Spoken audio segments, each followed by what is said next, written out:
Good afternoon, everyone. I want to show you something. So this is the shaper that I've had for a couple of weeks. This is the one that actually landed on me when I tried to get it out of my truck. Almost killed me.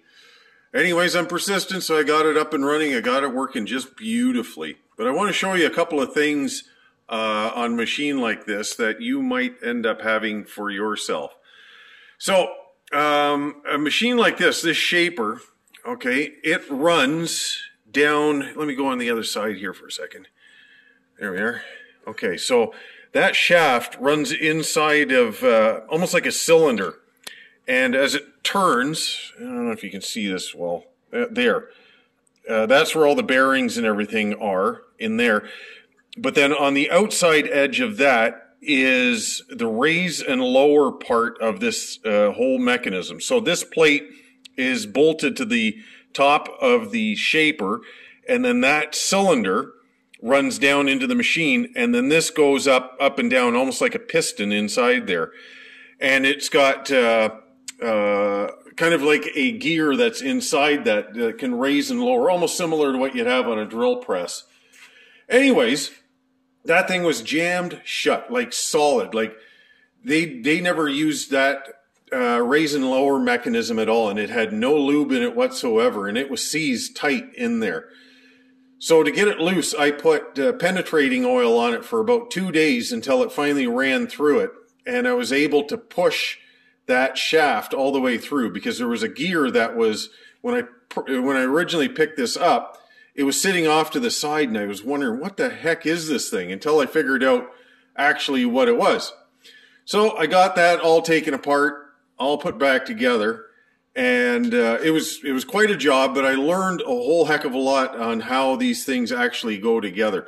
One thing you got to remember is make sure that you lube that cylinder so that you have the ability to raise and lower your shaper. So now this thing will do it nice and freely. As you can see, take the brake off, and everything just goes up and down just like butter, just like it was when it was originally made. So that is completed. It got painted. But here's the one thing I really want to show you is the electrics. So this shaper has the ability to run forward and reverse. So originally it had a forward and a reverse switch on it. And the wiring on this goes red, black, white. And I looked at it going, why on earth is there a white on the switch? Because every other switch I had, you just had black, white, and you never needed the neutral wire on it, as you had the grounding off to the one side. But this one, I just could not figure it out. So I wired it up, and then I pressed the switch. Nothing happened. So I get a screwdriver. I push in the contact right here, and the thing just makes this awful buzz. And I'm going, oh no, and then nothing, zero. So I took the switch and the motor, and I took it to the motor shop, and I said, did I blow this up? And the guy looks at it, he goes, nope, everything's running just fine on the thing. And so he goes, make sure that when you put the switch back, he says, put the wires in the right order, which I did, because I actually wrote that down on there when I took it apart. So he says, just put it back. So I put it back, I hook it up, press the button, zero, nothing. And then I'm going, what on earth is going on here? So I finally called my friend Gary, the electrician. I said, Gary, give me a hand here for a minute. I'm really struggling with this. So he says, actually, on this switch, to power up the other side, you need power to go to this side of the switch as well. And I said, really? So the black and the white actually have to be hooked up together. So if you look up above here, it's not that I'm needing it, like this is the neutral wire that's coming in. I don't actually need that at all. But I have my red, that's together, that's wired together right there. But then I have my black feed coming in, and there's the black wire and the white together. So you put the black and the white together and put it on the black feed. And then that actually powers up this switch. And the minute we did that, everything was running just perfectly. So, moral of the story, as one friend once told me, he says, Henry, electrical is not a hobby. That is for sure. So, but when Gary did that, he got that all wired up. Here's the other part of this.